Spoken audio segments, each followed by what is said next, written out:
Doctor साहब नमस्कार।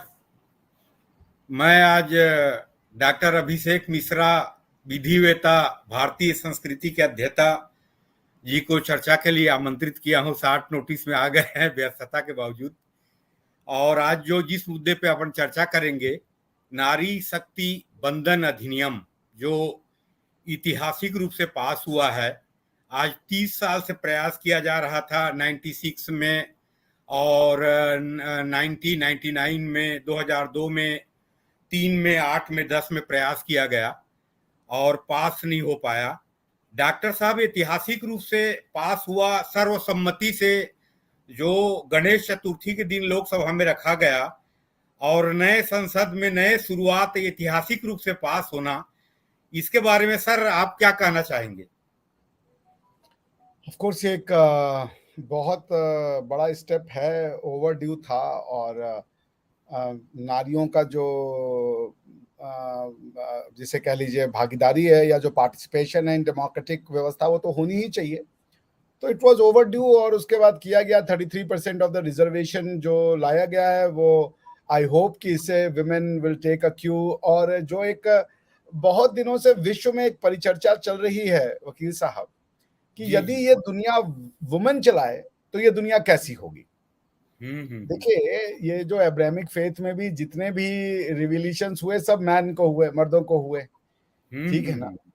हालांकि हमारी कल्चर की ये एक पॉइंट है कि हमारे यहाँ देवी भी ईश्वर हैं और देवता भी, मतलब देवी महिलाएं हैं, स्त्री हैं, देवता हम्म। पुरुष है। तो स्त्रियों को एक उस तरीके का सम्मान तो समाज में हमेशा ही था। आप नारी हमारे यहाँ शक्ति। देखिए, नारी शक्ति, या जो हमारे यहाँ जब पूजा भी होता है, तो जी बिना, जी। अगर आप शादीशुदा हैं तो बिना आपकी जो अर्धांगिनी है उनके बिना वो पूजा सफल ही नहीं हो सकता। उनको आपके दाईं ओर बैठना मस्ट है। और जी उसी जी। तरीके से तो एक तरीके से भागीदारी थी। तो जब आपका पूजा में भागीदारी है, आपके जीवन में उनकी भागीदारी है, तो फिर राजनीति में भी उनकी भागीदारी होनी चाहिए। तो विश्व में कई दिनों से ये परिचर्चा चल रही थी कि ये दुनिया यदि महिला नेतृत्व से चले तो वुमेन इसको कैसे चलाएंगी, जिसको कहते हैं विमेन लेड डेवलपमेंट। जी जी यानी जी। कि महिला नेतृत्व कैसा सोचेगा दुनिया के बारे में। हम आप जैसे दुनिया को देखते हैं, वैसे महिला तो नहीं देखती ना। महिला या हम्म। स्त्रियों को सोचने का जो तरीका है वो एक अलग है। तो बहुत बार ये कहा गया कि दुनिया में पीस ज्यादा होगा, लड़ाई झगड़ा कम होगा, क्रिमिनल क्राइम कम होगा, क्योंकि महिलाओं की टेंडेंसी नहीं होती है क्रिमिनल। अब ये एक एक एक वो है, क्या नाम है, थ्योरी है। अब इसमें कितनी सच्चाई है ये तो बाद में ही पता चलेगा। इसी के अंतर्गत यूनाइटेड नेशन में जो है इंटरनेशनल पीस कीपिंग फोर्सेस की अध्यक्ष को महिला को बनाया गया था, और भी कई जगह विमेन की जो लीडरशिप है उसको एक्सेप्ट किया गया था। तो इस तरीके के कार्यक्रम होते ही रहते हैं, आप समझ रहे हैं। तो इंडिया ने ये एक बहुत बड़ा इनिशिएटिव लिया है all across the world. I don't think कि कोई ऐसी कॉन्स्टिट्यूशन है, आई मे बी इग्नोरेंट, बट मुझे नहीं कोई ऐसी कॉन्स्टिट्यूशन है जो अपनी महिलाओं को विधानसभाओं में और हाउस ऑफ द पीपल्स में और राज्यसभा में बराबरी या सीटें आरक्षित करती हूँ। I don't think it is a नहीं नहीं नहीं सर, फर्स्ट ऑफ इट्स इसमें काइंड अफर्मेटिव एक्शन।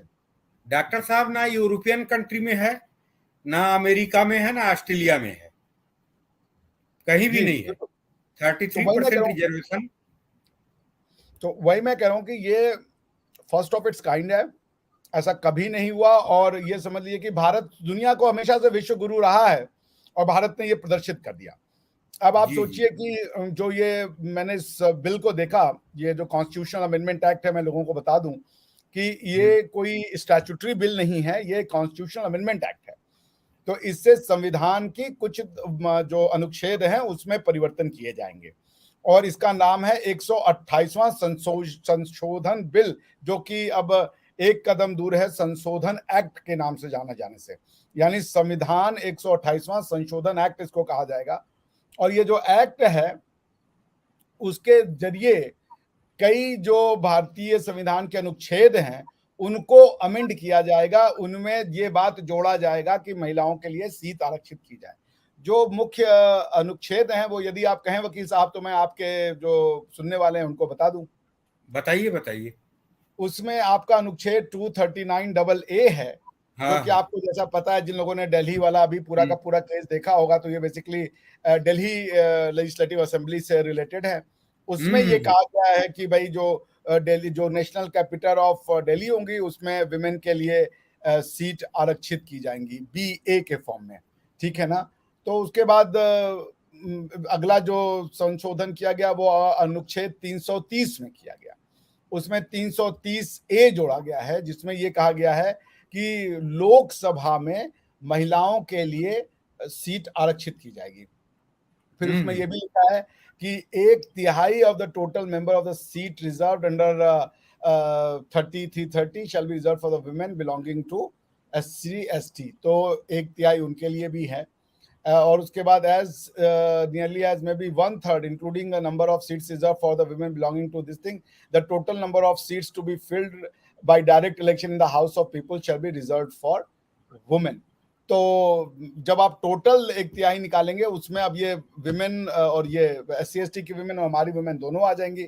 उसके बाद अगला जो संशोधन किया गया है वो 332 में किया गया है, अनुच्छेद 332 में, जो कि हर राज्य की लेजिस्लेटिव असेंबली से कंसर्न करता है। सेम चीज वहां भी लिखा गया कि 1/3 किया जा रहा आरक्षित महिलाओं के लिए। उसके बाद अनुच्छेद 334 में भी ये किया गया है और वो भी लेजिस्लेटिव असेंबली और इसके लिए जो है वो कहता है कि इनको अमेंड किया जाए। तो इस तरीके से जो अमेंडमेंट बिल है डॉक्टर साहब आर्टिकल 368 के तहत किया गया है संशोधन। हाँ, तो ये तो जब भी आप ये करेंगे तो बिल्कुल अमेंडमेंट अगर आपको लाना है तो आर्टिकल 368 के थ्रू ही लाएंगे। हालांकि कॉन्स्टिट्यूशन में अमेंडमेंट की व्यवस्था तीन तरीके से होती है। एक तो जैसे आर्टिकल 4 है, उसको यदि अमेंड करना है कॉन्स्टिट्यूशन में तो उसको अमेंड करने की व्यवस्था वहीं दी गई है। दूसरा आप आर्टिकल 124 देख लें।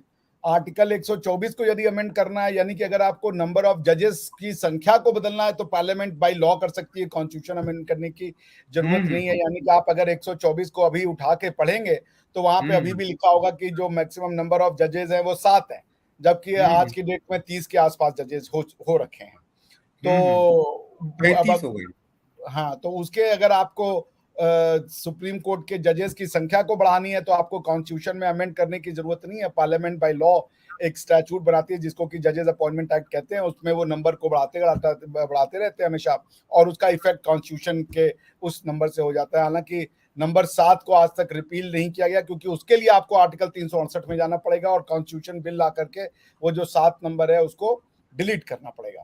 तो ये बिल्कुल आपने एकदम सही पॉइंट आउट किया, ये आर्टिकल 368 के तहत ही है ये। जिसमें आधे विधानसभाओं की प्रस्ताव पारित होना जरूरी है। नहीं, ऐसा नहीं है। आर्टिकल 368 में 2 तरीके की अमेंडमेंट की व्याख्या की गई है। एक 368 का आर्टिकल 368 क्लॉज 1 है, दूसरा उसका प्रोविजो क्लॉज है। तो प्रोविजो क्लॉज में कुछ एंट्रेंस प्रोविजन है।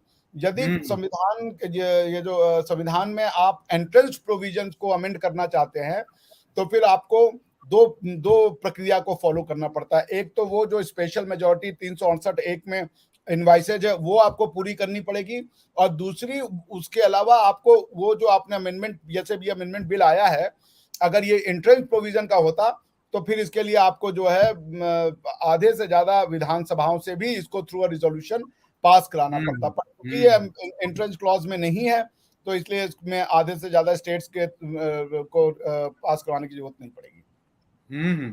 डॉक्टर साहब यहाँ पे थोड़ी सी इसके बारे में भी बताएंगे।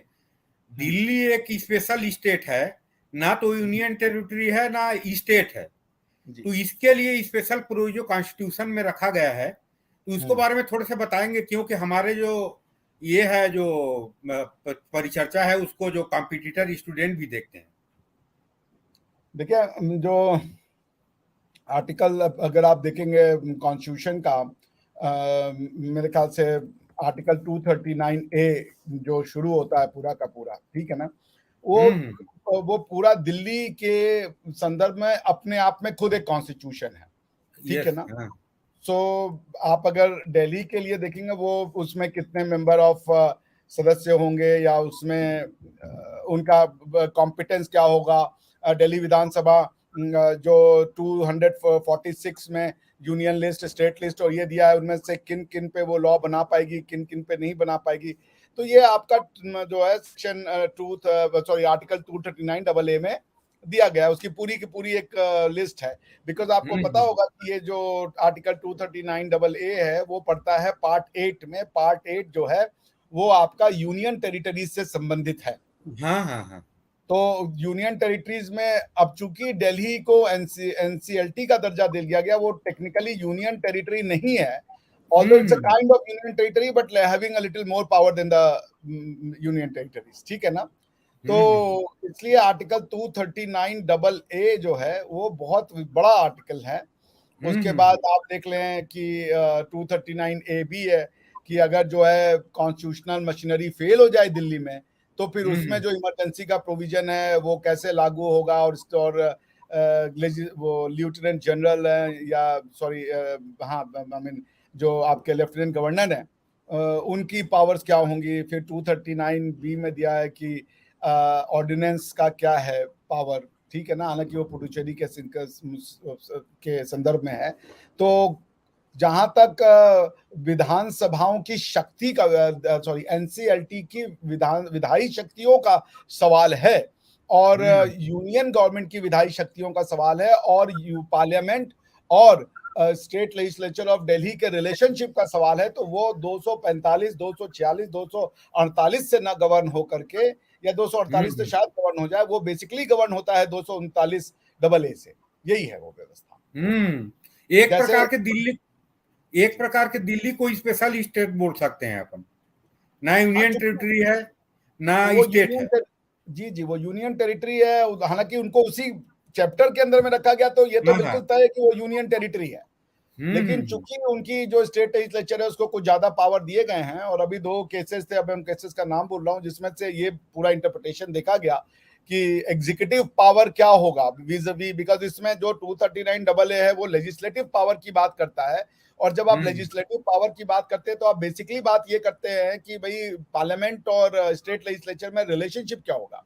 सो नॉर्मली पार्लियामेंट और स्टेट लेजिस्लेचर में वो पार्ट 11 में दिया हुआ है उसका 245 से लेकर के जो भी वो प्रोविजन है। लेकिन दिल्ली के लिए पार्ट 11 ना अप्लाई करके, दिल्ली की जो विधानसभा है उसके लिए पार्ट 11 ना अप्लाई करके 239AA अप्लाई करते हैं। तो अगर ये क्वेश्चन पूछा जाए कि भारत की संसद और दिल्ली के विधानसभा में विधायी रिश्तों की आप एनालिसिस कीजिए, तो उसका एनालिसिस आप आर्टिकल 239AA से ही करेंगे। जिसमें पूरा शेड्यूल है उसका। हाँ, उसका पूरा स्ट्रक्चर दिया गया है कि क्या कौन से मैटर्स पे वो कर सकते हैं, कौन से मैटर्स पे वो लॉ नहीं बना सकते, ऐसा करके पूरा दिया गया है। जी डॉक्टर साहब, इसके बाद मैं एक चीज और लेना चाहता हूं जी। ये जो पाकिस्तान के संविधान में इंटरिम गवर्नमेंट की जो प्रोविजो है, जैसे सरकार भंग हो नेशनल असेंबली भंग हो जाती है, उस स्थिति में इंटरिम सरकार की प्रोविजो है। चुनाव के पहले जो कार्यकाल जो समाप्त हो जाती है उसके पहले इंटरिम गवर्नमेंट की प्रोविजो है। और जो सरकार बहुमत सिद्ध नहीं कर सकती है उस स्थिति में भी इंटरिम गवर्नमेंट की प्रोविजो है, जो मात्र 3 माह के लिए है। और जब नेशनल असेंबली ऑलरेडी भंग हो चुकी है, उस स्थिति में वहां के जो प्रेसिडेंट को माने एक्सटेंशन का पावर है या क्या है, इसके बारे में वहां के कॉन्स्टिट्यूशन जो है साइलेंट है। तो थोड़े से इसके बारे में बताएंगे, इसके बारे में फिर आओ। अब मुझे वो पाकिस्तान के कॉन्स्टिट्यूशन की एनालिसिस करनी पड़ेगी कि कौन सा उनका क्या है इलेक्शन के और उसके पावर का। लेकिन इतना मुझे पता है कि 6 महीना या 3 महीना, यही 90 दिन। हाँ, तो यही दो सिचुएशन है। एक तो है कि अगर गवर्नमेंट टर्म पूरा कर लेती है तो वो ड्यूरेशन क्या होगा, गवर्नमेंट टर्म पूरा नहीं करती है तो वो सिचुएशन क्या होगा। ऐसे में 3 महीना या 90 दिन है। लेकिन देखिए वकील साहब, ये तो आप भी जानते हैं कि कॉन्स्टिट्यूशन और कॉन्स्टिट्यूशनलिज्म में बहुत अंतर होता है। तो चूंकि कॉन्स्टिट्यूशन और कॉन्स्टिट्यूशनलिज्म में बहुत अंतर होता है, तो आपको ये बात तो पता होगी ना कि भाई आप जो है कॉन्स्टिट्यूशन लिख देने से तो काम नहीं होगा, कॉन्स्टिट्यूशनलिज्म आपको फॉलो करना पड़ेगा। तो वहां पे कॉन्स्टिट्यूशनलिज्म नाम की चीज नहीं है एकदम से। क्योंकि कॉन्स्टिट्यूशनलिज्म नाम की चीज नहीं है तो फिर वो आपको जो है अपने मन से चलता है। The constitution is not followed at all in Pakistan, ठीक है ना। हर कोई अपने में कॉन्स्टिट्यूशन है, और वो उसका रीजन भी है। देखिए मैं अभी बार बार पाकिस्तान के मेरे जो भाई बहन है उनको समझाता हूँ कि कॉन्स्टिट्यूशन का मतलब जो है, भाई एक बात सोचिए कि पंजाब का पंजाबी कुछ और सोचता है और पाकिस्तान का पंजाबी किसी और तरीके से दुनिया को देखता है। पंजाब का पंजाबी भले कुछ जो आप कह लें, अगर कुछ खालिस्तानी हैंडफुल मेजोरिटी ऑफ मेरे जो सिख भाई बहन है वो बहुत पैट्रियटिक हैं, वो मुझसे भी ज्यादा अपने देश से प्यार करते हैं। तो पाकिस्तान के पंजाबी को यहूदियों से कोई प्रॉब्लम नहीं है, पाकिस्तान के पंजाबी को वेस्ट को डिस्ट्रॉय नहीं करना, बल्कि सॉरी हिंदुस्तान भारत के पंजाबी को वेस्ट को डिस्ट्रॉय नहीं करना, भारत के पंजाबियों को यहूदियों को डिस्ट्रॉय नहीं करना है। भारत का पंजाबी जो है वो बाहर जाकर के मेहनत करता है, उनका पार्ट बनता है। भारत का जो पंजाब और सिख है उसको श्रीमान अजय बग्गा जी रिप्रेजेंट करते हैं, जो कि इस समय वर्ल्ड बैंक के चेयरमैन है, ठीक है। लेकिन वही पंजाब का जो पाकिस्तान का जो पंजाबी है उसको कौन रिप्रेजेंट कर रहा है? उसको हाफिज सईद रिप्रेजेंट कर रहा है, उसको लश्कर तैयबा रिप्रेजेंट कर रहा है, उसको लखीर रहमान जख्वी रिप्रेजेंट कर रहा है, उसको जो है वो ये जैशे मोहम्मद और पता नहीं क्या क्या तंजीमें बना रखी हैं वो रिप्रेजेंट कर रहे हैं। तो आप उनका कॉन्स्टिट्यूशन देखिए, कॉन्स्टिट्यूशन जो होता है उसका मतलब होता है separation of state from the church, यानी कि इसको ऐसे कह ले separation of political power from Quran, तब जाके पाकिस्तान में कॉन्स्टिट्यूशन बनेगा। मैं पाकिस्तान के लोगों को कहा जाता है कि भाई 57 इस्लामिक मुल्क है, ये सबसे बड़ा झूठ है। एक भी इस्लामिक मुल्क तो है ही नहीं सिवाय पाकिस्तान के और अफगानिस्तान के। या तो अरब मुस्लिम मुल्क हैं और या तो सारे के सारे सेक्युलर हैं। उनके यहाँ बस मुसलमानों की संख्या ज्यादा, वो अपने आप को इस्लामिक राष्ट्र नहीं कहते, वो मुस्लिम पॉपुलेशन ज्यादा है उनके यहाँ, but they are not Islamic राष्ट्र, यानी इस्लाम का उद्भव वहां से नहीं हुआ है। इंडोनेशिया का कॉन्स्टिट्यूशन पढ़ लीजिए, वो कहता नहीं है कि हम इस्लामिक राष्ट्र हैं, वो कहता है कि हम एक सेक्युलर डेमोक्रेसी हैं। आप तुर्की देख लीजिए, तुर्की देख लीजिए, उज्बेकिस्तान देख लीजिए, कजाकिस्तान देख लीजिए, तुर्कमेनिस्तान देख लीजिए, यू नेम इट, ये सारे अपने आप को सेक्युलर कंट्री कहते हैं। सिर्फ अरब कंट्रीज का कॉन्स्टिट्यूशन वो अपने आप को कहता है हम एक अरब ममालिक हैं और मुस्लिम कंट्री हैं। तो वो उनका तो बेसिकली डॉक्टर साहब अरबी गल्फ कंट्री हैं, उनकी तो प्रॉपर कॉन्स्टिट्यूशन ही नहीं है, कहाँ है? कुरान इनका कॉन्स्टिट्यूशन है ना भाई। हाँ। जब आप कह रहे हो मुस्लिम है तो मुस्लिम तो कुरान से बनता है ना। हाँ। जैसे भारतीय तो वेद से बनेगा। भारत की व्यवस्था कहाँ दी गई है? वेद में दी गई है। अब लोग कॉन्स्टिट्यूशन को समझ नहीं पाते, कॉन्स्टिट्यूशन को लॉ समझने की कोशिश करते हैं। कॉन्स्टिट्यूशन है कि भाई how did India come to existence, तो उसकी संरचना तो वेद में दी गई है। राजम युद्ध है जो सुयश के राजा सुयश का वर्णन है, उसके बाद राजा ऋषभ का वर्णन है, मरुदेवी का वर्णन है, उनके पुत्र का वर्णन है, जिनसे भारत के राजा भारत के नाम पे इसका नाम भारत पड़ा। तो भारत का कॉन्स्टिट्यूशन जो है वो तो वेद ही है ना। भारत एक हिंदू राष्ट्र है, यानी कि यहाँ पे ही यही जो भारत का पहला कॉन्स्टिट्यूशन वेद है और हमेशा ही वेद रहेगा। जो प्रेजेंट कॉन्स्टिट्यूशन है वो वेद का ही एक रिफाइंड वर्जन है। हम उसको और प्रोग्रेसिव लेता जा रहे हैं, लेकिन ये वाला कॉन्स्टिट्यूशन वेद को कैंसिल नहीं कर देता, ये वेद को मॉडिफाई कर देता है इन द पॉलिटिकल सेंस। तो वेद की जो पॉलिटिकल स्ट्रक्चर की धारणा रही होगी उसको हमारा कॉन्स्टिट्यूशन ऑफ 1950 जो है वो जो है उसको अमेंड कर देता है, उसको आप कह लीजिए सेपरेशन कर देता है वेद से पॉलिटिकल पावर का। तो वेद में अगर पॉलिटिकल पावर किसी राजा के पास था तो वो लेकर के अब वो पॉलिटिकल पावर हमने लोगों को दे दिया है, तो पीपल ऑफ इंडिया के पास आज पावर है, बस वही है। लेकिन वैदिक स्ट्रक्चर, फिलॉसफी और वैदिक हिस्ट्री को थोड़ा कैंसिल आउट करता है। आप अगर बाइबल में से पॉलिटिकल पावर निकालते हो तो इसका ये मतलब थोड़ा कि बाइबल कैंसिल आउट हो गया या बाइबल खत्म हो गई। बाइबल का जो स्पिरिचुअल पार्ट है वो तो एग्जिस्ट करता है ना। क्रिश्चियन तो आज भी लोग हैं ना। कॉन्स्टिट्यूशन ऑफ जर्मनी आपको क्रिश्चियन नहीं बनाता, कॉन्स्टिट्यूशन ऑफ जर्मनी आपको जर्मन बनाता है। कॉन्स्टिट्यूशन ऑफ फ्रांस आपको क्रिश्चियन नहीं बनाता, वो आपको फ्रेंच बनाता है। लेकिन बाइबल आपको जर्मन नहीं बनाती, बाइबल आपको क्रिश्चियन बनाती है। बाइबल आपको फ्रेंच नहीं बनाती, बाइबल आपको क्रिश्चियन बनाती है। उसी तरीके से वेद से आप जो है वो वैदिक फिलॉसफी वाले बनते हो, भारतीय बनते हो। और अब जैसे अरब है, कुरान जो है अरबी भी बनाती है, कुरान जो है वो मुसलमान भी बनाती है। तो अरब के लिए मुसलमान होना और अरबी होना कोई दो अलग अलग चीज नहीं है। लेकिन भारतीय मुसलमान के लिए अरबी होना और मुसलमान होना दो अलग अलग चीजें हैं, इसको उनको समझना पड़ेगा। सो खैर वही है। तो पाकिस्तान के संदर्भ में बस इतना ही कहा जा सकता है कि बड़ी एक अजीब सी जाहिलियत जिसको कह लीजिए वो रिट लार्ज है, और अपने लोगों को, उनके लोगों की कमी नहीं है, उन लोगों की मति भ्रष्ट कर रखी है।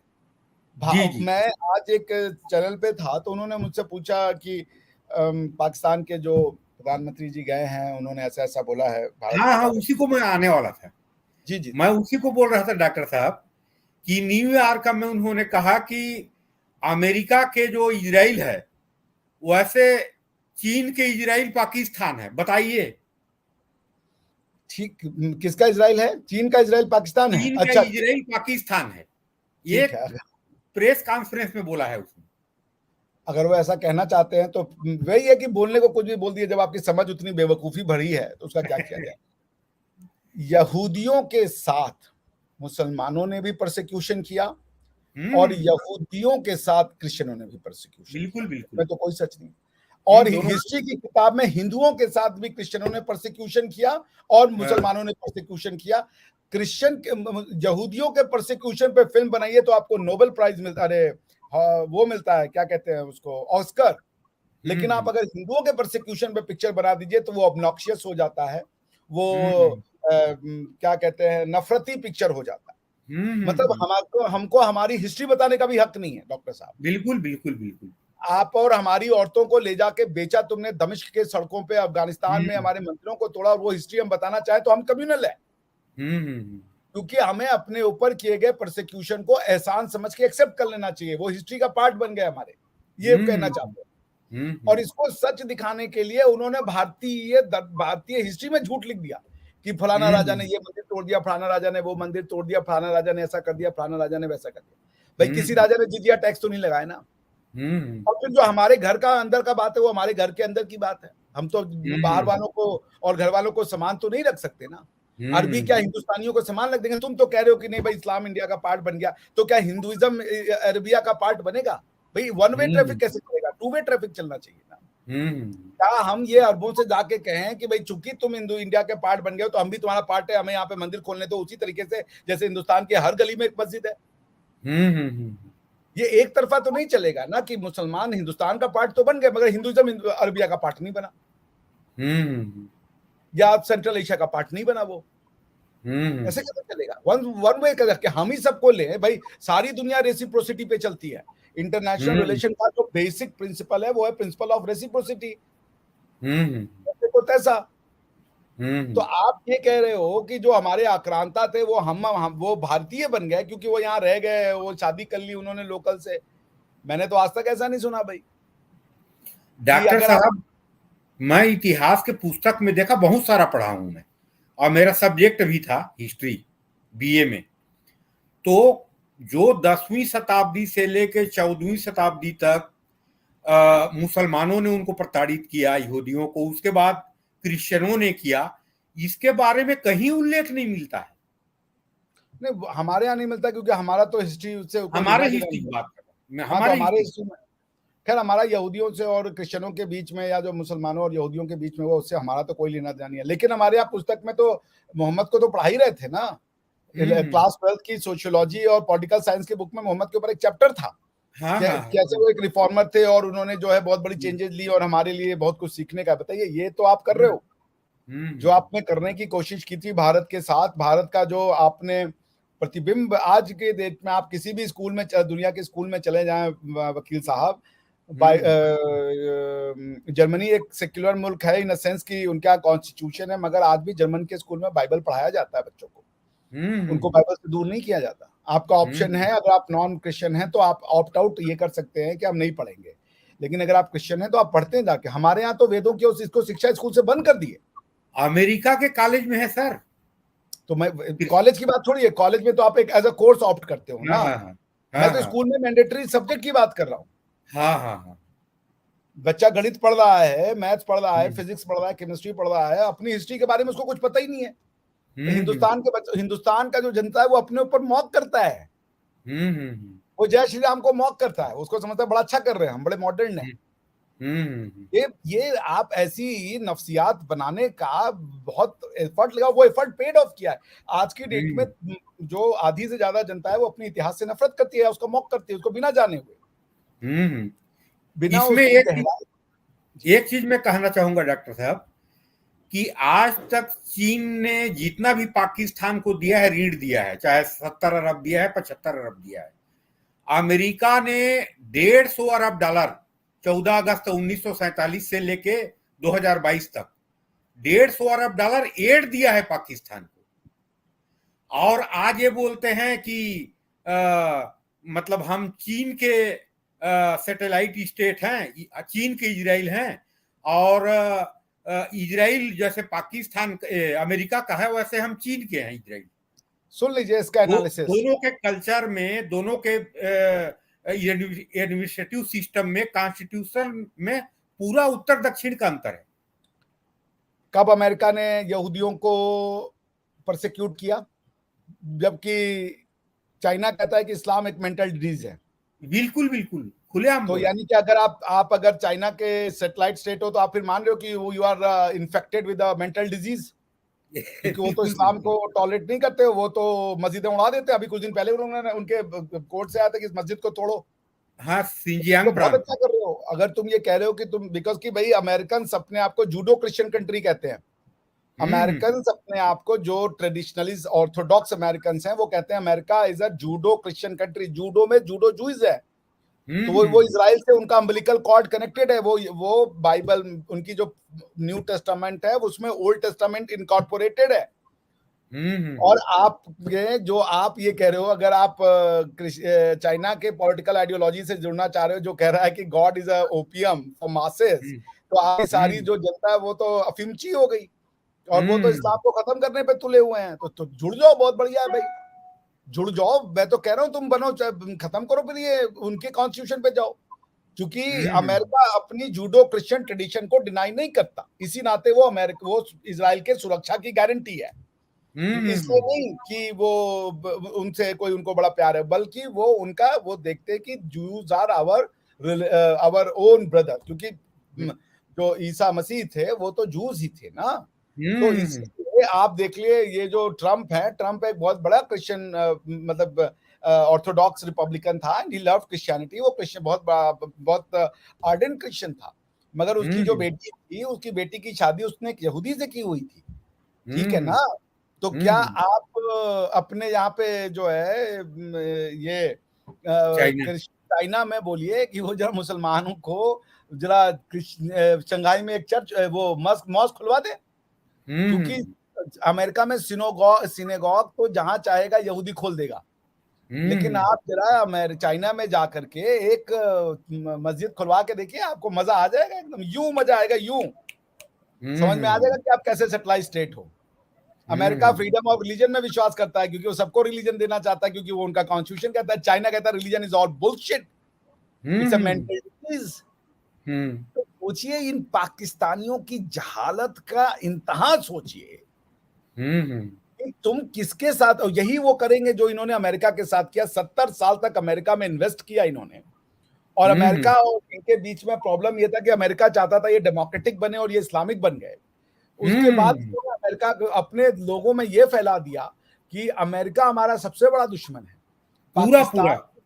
पाकिस्तान के लोगों का बेसिक मानना यह है कि हिंदूज के बाद उनका सबसे बड़ा दुश्मन कोई है, या उसी के समकक्ष कोई बड़ा दुश्मन है, तो वो अमेरिका है। और वीजा के लिए लाइन में खड़े हैं, पूरा ना भी खड़े हो, मगर तुमने उनसे एड लिया, तुमने उनसे वेपन्स लिए, तुमने उनसे टेक्नोलॉजीज ली, और तुमने अपने ही लोगों को उनके अगेंस्ट में कर दिया। ये इनका कैरेक्टर है।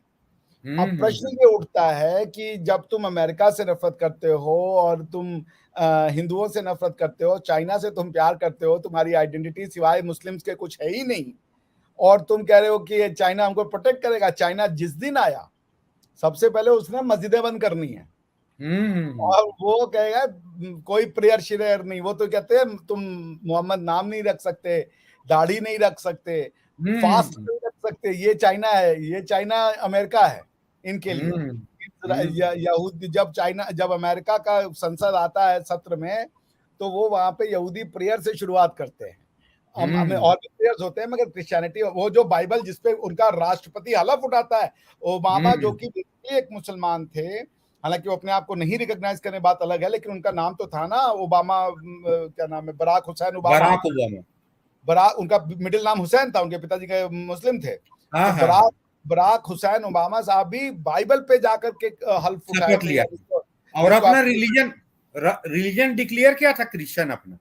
हाँ, तो आप ये बताइए कि वो जब क्रिश्चियनिटी यानी बाइबल पे जब वो अपना शपथ ले रहे हैं, तो बाइबल में तो ओल्ड टेस्टामेंट इंक्लूडेड है, क्योंकि कभी बाइबल ने ओल्ड टेस्टामेंट को रूल आउट नहीं किया था, उसमें कुछ संशोधन कर दिए थे, जिसे कहते हैं न्यू कवेनेंट, न्यू कॉन्ट्रैक्ट। तो पॉइंट ये है वकील साहब कि अगर तुम चाइना के उसमें जाओ, तो चाइना तो सारे भगवानों को मेंटल डिजीज मानता है, उसमें अल्लाह मियां भी आ गए। फिर करो उनके साथ दोस्ती, तुम्हें दिखेगा अभी जो तुम आज दुनिया को सोचोगे, तुम दुनिया को चिढ़ा रहे हो, ये तुमने उड़ता हुआ तीर जो है मुंह में ले लिया है। अब ये जब गले के नीचे आएगा तो तुम्हें पता चलेगा कि तुम्हारे साथ हुआ क्या है। बोलो, बोलने का तो कोई, पाकिस्तानियों को क्या है, बोल रहे हैं। पिछले 200 साल से जो पाकिस्तानी, मतलब जो एक इस माइंडसेट के लोग इंडिया में रहते हैं, वो बोले ही जा रहे हैं। उनको कोई रोक नहीं रहा है। वो अन की बंद किताब लिख रहे हैं, वो उन्होंने सबको झूठ साबित करने के लिए अजीब अजीब आर्ग्यूमेंट्स, वो 200 साल से वो बोल रहा है, अजीब अजीब चीजें बोल रहा है वो। और जब उसको एक मौका मिला कि अब हिंदुस्तान को तुम इस्लामिक निजाम के हिसाब से चला के देख लो, जो तुम कहते हो कि यहाँ पे हम वो लाएंगे, शरिया लॉ लाएंगे, निजाम मुस्तफा लाएंगे। निजाम मुस्तफा है ना पाकिस्तान में? क्या है पाकिस्तान आज की डेट में? लोगों को ये नहीं पता हम कौन है। पाकिस्तान का कल्चर क्या है? कहते हैं कि हिंदुस्तान की फिल्में, हिंदुस्तान की टीवियां हमारा कल्चर। पाकिस्तान का लोगों का कल्चर होता है, ऐसे पॉजिटिव होता है कि मेरा कल्चर क्रिसमस है, मेरा कल्चर ईद है, मेरा कल्चर होली है, दीपावली है। पाकिस्तान का कल्चर क्या है? मेरा कल्चर होली नहीं है, मेरा कल्चर दीपावली नहीं है। बाकी क्या है तुमको पता ही? उनका culture negation of Indian culture है बस। वो अब जो पंजाबी गिद्दा ना पाए, जो पंजाबी भंगड़ा ना पाए, जो पंजाबी बैसाखी ना शेयर करे। आप सोचिए, मैं जब कजाकिस्तान में था तो लोगों, मुझे ईद की छुट्टी नहीं मिली थी, पता ही नहीं था, ईद के दिन मेरा ऑफिस था। और नवरोज के दिन, नवरोज के लिए 3 दिन की छुट्टी थी, और नवरोज सेलिब्रेट हुआ पूरे कजाकिस्तान। मुस्लिम पॉपुलेशन थी वो, उनको ईद का कोई आइडिया नहीं है, मगर नवरोज का पूरा आइडिया। ये है भारत को तो पिछले 70 साल से इस्लामिक स्टेट बना के रूल किया गया। ये बात आप जानो, वो हमारे साथ ये किया गया है। वो भारत की आइडेंटिटी को 200 जो 300-500 सालों में अंग्रेज और ये आक्रांता नहीं कर पाए, 70 साल में हमारे एजुकेशनिस्ट ने कर दिया, खत्म कर दिया भारत को इन्होंने। जी डॉक्टर साहब, अभी पाकिस्तान के विदेश मंत्री 3 दिन पहले यूरोप में बोल रहे थे कि हमारा हिस्ट्री 5000 साल का है, हमारा हड़प्पा मोहनजोदड़ो का बात कर रहा था। अरे आपने कॉन्स्टिट्यूशनली सबको रिजेक्ट कर चुका है, इंडियन कल्चर को कॉन्स्टिट्यूशनली। हिंदुस्तान से, हिंदुओं से घृणा करते हो, 2 नेशन थ्योरी के नाम से वोट लेते हो, और आज दुनिया में जाके बोल रहे हो कि हमारा 5000 साल का इतिहास है, और अपने इतिहास में लिख ले हो कि 14 अगस्त 1947 से हमारा इतिहास शुरू होता है। नहीं, अपनी इतिहास की किताब में लिखे कि मोहम्मद बिन कासिम से हमारा इतिहास शुरू होता है। हाँ तो बिल्कुल आप सही कह रहे हैं। दोहरा चरित्र को बता रहा हूं। दोहरा चरित्र नहीं, झूठ। हाँ। दोहरा चरित्र में एक सच होता है, तो झूठ बोल रहे हो तुम। हाँ। अब ये झूठ के ऊपर बनी हुई कंट्री है, जाहिल लोग हैं ये, क्या कीजिएगा, मूर्ख हैं ये पूरे के पूरे। आप इनका जो ऑब्जेक्टिव रिजोल्यूशन है, आपने पढ़ा है कभी? पढ़ा, बता दीजिए। ये कॉन्स्टिट्यूशन का पार्ट है ऑब्जेक्टिव रिजोल्यूशन। आपको मैं पढ़ के सुनाता, बड़ा मस्त छोटा सा है। In the name of Allah the most beneficent the most merciful. ठीक है ना? तो मोहनजोदाड़ो, और उसमें तो अल्लाह नहीं थे, उसमें तो शिवलिंग थे भैया, हैं? वो तो गायब हो गए। भगवान शिव महादेव तो गायब हो गए आपके यहाँ पे, इंद्र गायब हो गए हैं, गायब हो गए। वो विदेश मंत्री तक्षशिला की भी बात कर रहा था, जो वो अर्थशास्त्र पढ़ाते हो अपनी किताबों में, उसमें लिखा है कि हमारा कॉन्स्टिट्यूशन अर्थशास्त्र पे चलेगा। Whereas sovereignty over the entire universe belong to Allah Almighty alone, the authority which He has designated on the state Pakistan. The Constituent Assembly representing the people of Pakistan resolved to frame a constitution for the sovereign independent state of Pakistan. When the state shall exercise its power and authority through the chosen representative, wherein the principle of the, अब ये देखिए, ये कह रहे हैं principles of democracy, freedom, equality, tolerance and social justice as enunciated by Islam. तो इस्लाम में democracy है यार, मतलब इस्लाम में डेमोक्रेसी है, यही है इनकी झूठ, मुनाफिकत है। और ये भी जानते हैं, अल्लाह मियां ने कहा मुनाफिक सबसे ज्यादा नरक में जाएंगे। Wherein the Muslim shall be enabled to order their lives in the individual. तो हड़प्पा और मोहनजोदड़ो के लोग और तक्षशिला में लोग मुसलमान थे? नहीं, वो तो पैदा नहीं हुआ था उस समय इस्लाम। Shall be enabled to order their lives in the individual and collective spheres in accordance with the teachings of the requirements of Islam as set out in Holy Quran and Sunnah. तो भैया तो कुरान का तो basic teaching यही है कि ला इलाहा इल्लल्लाह मुहम्मदुर रसूलुल्लाह, यानी कि सारे गॉड गलत है।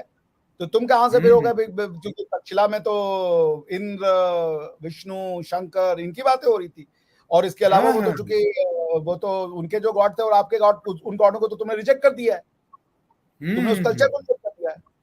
Wherein adequate provision shall be made for the minorities to profess and practice their religions and develop their cultures. ठीक है ना? Wherein the territories now included in the accession with the Pakistan and such other territories as may hereby included exceed Pakistan from federation blah blah blah. Wherein shall be guaranteed fundamental. अब बताइए, कह रहे इस्लाम के जितना allowed है उतना हम fundamental right देंगे। सोचिए। So these are, ये इतने कंफ्यूज लोग हैं, ये इतना झूठ बोलने के आदी हो चुके हैं। जैसे एक अमेरिकन ने कहा था कि दे आर पैथोलॉजिकल, वो कॉन्स्टिट्यूशनली झूठ बोलते हैं, सोशली झूठ बोलते हैं, पॉलिटिकली झूठ बोलते हैं, इकोनॉमिकली झूठ बोलते हैं। This state is nothing but full of lies and dissipation.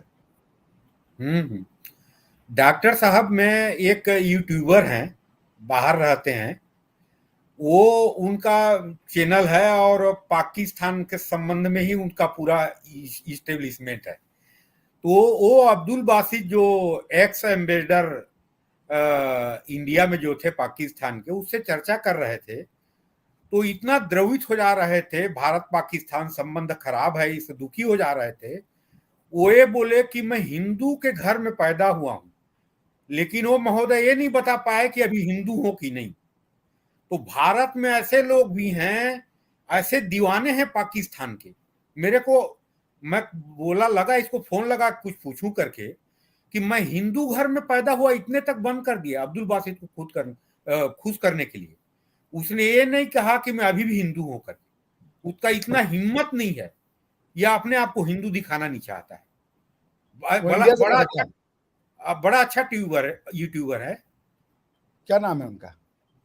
अरे ये जो अरविंद सहारण जी जो न्यूजीलैंड में है। ठीक है, अपना अपना मानसिकता है वो अरविंद जी का। वो ये नहीं बोले कि मैं हिंदू हूं करके। मैं हिंदू घर में पैदा हुआ, लेकिन फिर भी मैं चाहता हूं कि किसी भी तरह से भारत और पाकिस्तान के संबंध हमेशा मजबूत रहें। तो मैं बोला भैया ये बोलना था कि मैं हिंदू हूं करके, उसमें क्या प्रॉब्लम है? नहीं वो ठीक है, अगर वो चाह भी अरविंद जी तो कोई बुराई नहीं है, मगर अरविंद जी तो ये बात तो अब्दुल बासित को बोले। अब्दुल बासित जिस माइंडसेट का आदमी है, वो तो गजवाई हिंद पे भरोसा करते हैं अब्दुल बासित। हाँ, पूरा। तो जैद हमीद को अपने चैनल में बुला के उसको इंडोर्स करता है सब। तो अरविंद सारंग जी को पूछना चाहिए था कि भाई आप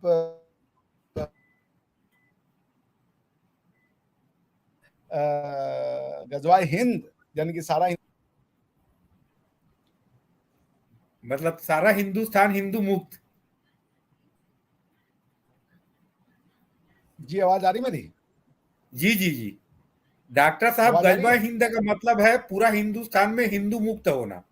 अच्छा, या काफिर मुक्त होना है।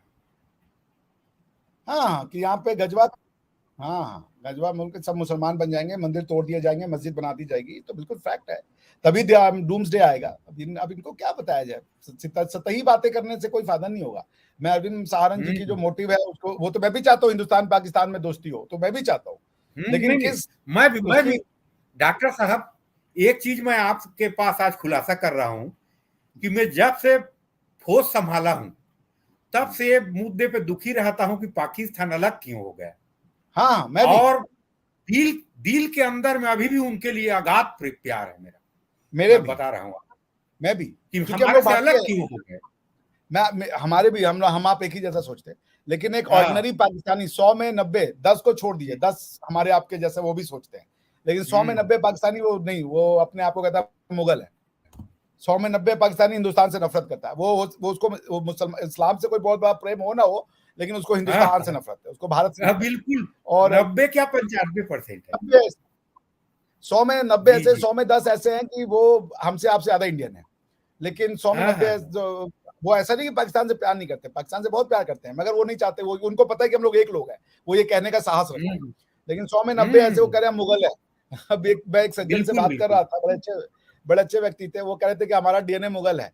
मतलब भैया 1519 या 1500 कुछ में बाबर आता है, और 1607 में औरंगजेब खत्म हो जाता है, और 1617 तक तो पूरा का पूरा मुगल अंपायर खत्म हो जाता है। तो 1500 अगर 20 भी ले लो, 1520 से 1620, 1620 से 1720, 200 साल में तुम्हारा डीएनए चेंज हो गया। तुम मुगल बन गए। हम्म अरे यार, हम्म। मतलब ये अजब ही गरीब लोग हैं। और क्या, और ये जो मुगल शासन है मुश्किल से 100-150 साल ही चला होगा, क्योंकि पूरा भारत तो उनके कंट्रोल में कभी था नहीं। नहीं नहीं, बाबर के बाद पूरा हुमायूं, भारत। अकबर हुए, और ये लोग तो बहुत लिमिटेड एरिया में शासन किया इन्होंने। हाँ, तो इनका मुगल बन गए। माने माने 50% इंडिया में था रूल। वही मैं कह फिफ्टी रहा हूँ परसेंट कि भाई, मैं कह रहा हूँ, जैसे हमारे एक जर्मन प्रोफेसर थे, उन्होंने कहा कि जर्मनी का इतिहास 200 सालों का इतिहास नहीं है, जब जर्मनी को बहुत कुछ सहना पड़ा था। उन्होंने हमारा हजारों साल का इतिहास है। उसी तरीके से ये हम्म मुगल भारतीय नहीं हो सकते, हम्म। क्योंकि तुमको अगर ये कहना डॉक्टर। अच्छा लगता है कि भारतीय राजाओं ने अपनी बेटियां दी, तो फिर ये भी मानो कि फिर मुसलमान की बेटियां भी हिंदू के पास आएंगी। तो तुम हाँ दो हाँ तरफा हाँ। बात करो। हम्म तुम एक प्रोफेसर साहब थे, वो जजिया को कह रहे थे वो सही चीज है। बताइए, हम्म। हमें बता रहे थे कि हमारे यहाँ टचेबिलिटी है और जजिया सही चीज है। और हम्म और कुरान में लिखा है कि आप यहूदियों और क्रिश्चियनों और मुश्रिकों से दोस्ती मत कीजिए। ये हमको सिखा रहे हैं हम्म टचेबिलिटी क्या है। हम्म। तो डॉक्टर साहब, जी अंत में कंक्लूजन रिमार्क है, इसके बारे में पूछना चाहूंगा कि पाकिस्तान में जब तक constitutionally institutionally educationally complete reform नहीं होता है, हम प्रयास करेंगे, करना भी चाहिए। इंसान को हमेशा क्रिएटिव होना चाहिए, तो सुधार होगा लगता है आपको? बिल्कुल इंसान ही है। बिना अब बिल्कुल सुधार होगा, जैसे ही उनकी पुस्तकों को चेंज किया जाएगा, उनको बताया जाएगा कि उसी तुम ये मैं हो। उसके बिना बोल रहा हूं, लेकिन डॉक्टर साहब है तो उसके संभव बिना नहीं है नहीं, ना। प्रेजेंट कॉन्स्टिट्यूशन में नहीं संभव है। वो मदरसे जब तक, देखिए, इस्लाम और क्रिश्चियनिटी की एक खास बात है, ये हम्म अपने साथ आता है तो सिर्फ रिलीजन नहीं लाता, ये अपने साथ ये भी लाता है कि तुम गलत हो। तो हम्म। आप जब क्रिश्चियन बनते हो तो इसलिए नहीं कि आपको क्रिश्चियनिटी का पता होता, आप क्रिश्चियन बनते हो इसलिए क्योंकि आपको ये सिखाया जाता है कि हिंदुइज्म गलत है। तो आपको हम्म। क्रिश्चियनिटी या इस्लाम का आई नहीं पता होता, लेकिन आपको ये पता होता है कि हिंदुइज्म में ये चीजें जो उनके हिसाब से जो उन्होंने इंटरप्रेट कर रखा है वो सब गलत है, हम्म वो बता करके। तो आप हम्म एक पॉजिटिव मुस्लिम तो नहीं हो ना, आप एक निगेटिव मुस्लिम हो, यानी कि वो हम्म मुस्लिम जो हिंदू नहीं है। और एक हम्म मुस्लिम वो जो अरब है और मुस्लिम है, उसमें बहुत अंतर है, जमीन आसमान का हम्म अंतर है। तो अरबियों के साथ हमारे संबंध बहुत अच्छे हैं, लेकिन ये हम्म। बांग्लादेशी और ये देख लें, ये तो इन्होंने तो हिंदुओं को खत्म कर दिया, पाकिस्तान और बांग्लादेश से खत्म कर दिया, वहां का पूरा एग्जिस्ट ही पूरा नहीं पूरा करता। पूरा। और ये रियलिटी है। अब इस रियलिटी को बोलने के लिए हमारा आपका चैनल बंद कर दे, हमें आपको, मेरा तो गर्दन भी काट दे, मैं तो नहीं चुप, भाई सच बोला ही जाएगा।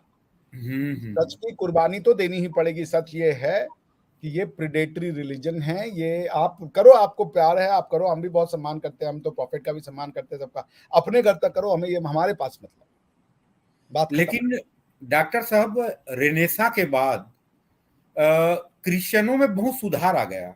हाँ, वो तो वो लोग तो थैंक मॉडरेट हो गॉड, गए। वो क्रिश्चियनों में नहीं, यूरोपियंस क्रिश्चियनों में। हाँ, ये पूरा पूरा देखिए, उन्हीं को बोल रहे तो उन्हीं जब को बोल रहे हमारे यहाँ का जो क्रिश्चियन है वो तो यूरोपियन से, वो तो वेटिकन को अपनी लॉयल्टी देता है ना। तो हाँ, नहीं वेटिकन नहीं ये। अगर वेटिकन खूंखार होगा तो यहाँ का क्रिश्चियन खूंखार होगा। अगर हम्म वेटिकन सबड्यू होगा तो यहाँ का क्रिश्चियन भी सबड्यूड हो जाएगा। आप इस बात को समझिए, जी क्योंकि जी जी। क्रिश्चियनिटी में रिफॉर्म लाने का काम या रेनेसा लाने का काम हमेशा यूरोपियन करेंगे। हम्म। एशियन क्रिश्चियंस के बर के बाहर की बात है ये चीज। वो उसी तो तरीके अपने से वो उसी तो तरीके से इस्लाम के अंदर जो यूरोपियन भी मॉडिफिकेशन आएगा, रेनेसा आएगा वकील साहब, तो अरबी ला सकते हैं। भारत के मुसलमान क्यों और ये पाकिस्तान और ये जो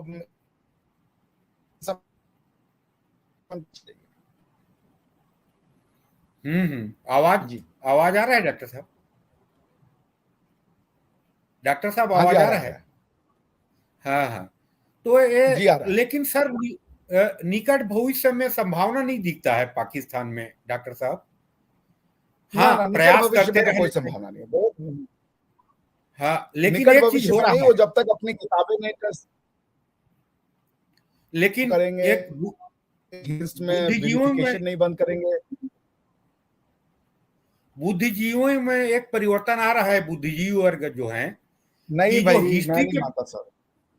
वहां नहीं का नहीं नहीं बुद्धिजीवी पहले पहले 4 इंडिया को गाली देता है, फिर उसके बाद शुरू करता है अपनी बात। नहीं, उनको नहीं बोल रहा हूं मैं, 1% को बोल रहा हूं कि मैं उनमें उस ये एक चीज हो परसेंट की रहा है। बात कर रहा हूँ। मैं उन हाँ हाँ। उन उन 2-3 बुद्धिजीवियों से बात कर चुका हूं। भाई आपको सच कहना है, आप सच कहिए। ये क्या बात हुई कि आप हम्म सच कह रहे हैं तो इससे हिंदुत्व फोर्सेज, क्या है हिंदुत्व फोर्सेज आपको पता भी नहीं है। हिंदुत्व को पहले डिफाइन तो करो, हिंदुत्व को, उसके बाद टैली करो, वेरीफाई करो, उसके बाद हम्म अपने क्लेम को आप सच मानो।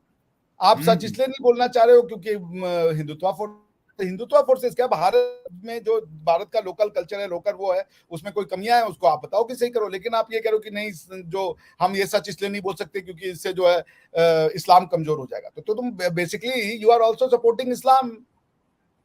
सब इस्लाम के ही नहीं सिपाही हैं, ये बात आप जान जी जाइए। डॉक्टर डॉक्टर साहब, मैं ये बोल रहा था, हिस्टोरिकल फैक्ट को भी नहीं जानते थे वो लोग, तो पिछले 5-7 साल में कुछ जानने लगे हैं कि हमने भाई सब युद्ध में मैं ये कह रहा हूं वकील साहब कि आप, मैं इस्लाम की बड़ी इज्जत कर रहा हूं, मुझे कोई ऑब्जेक्शन नहीं आप करें।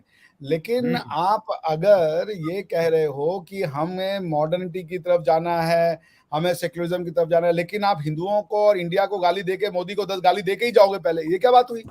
नहीं आप वो अगर, तो तो फिर आप जो है, आप में और मदरसे के जो मौलाना साहब में कोई बहुत ज्यादा कोई अंतर नहीं हुआ। कोई बस खाली अंतर नहीं। काली जो है वो तरीके का अंतर है। आप दोनों ही सपोर्ट कर रहे हो। आप वो कह रहे हो जी कि जी नहीं, जी पाकिस्तान का आइडेंटिटी इस्लामिक है, और वो जी भी कह जी रहा है पाकिस्तान की आइडेंटिटी इस्लामिक है। आपका इस्लाम जो है वो थोड़ा सा वो है कि नहीं भाई, हम सिर्फ एंटी हिंदू रहेंगे, हम प्रो वो जिहाद वाला इस्लाम नहीं लाएंगे, हम जो है औरतों को पढ़ाएंगे, मगर हम हिंदू नहीं हो। ये आपका हम्म है डेफिनेशन। उनका डेफिनेशन है हम्म कि हिंदू शिंदू तो गए तेल लेना है, मुझे तो यहाँ पे वो जरबाई आज के थ्रू मुस्तफा, निजाम मुस्तफा लाना है, बस यही है। हम्म तो जो इनका हम्म इंटेलेक्चुअलिज्म है वो ये कहता है कि हम हिंदू नहीं है, हम हिंदू नहीं है, हम्म हम उस हद तक मुसलमान है बस।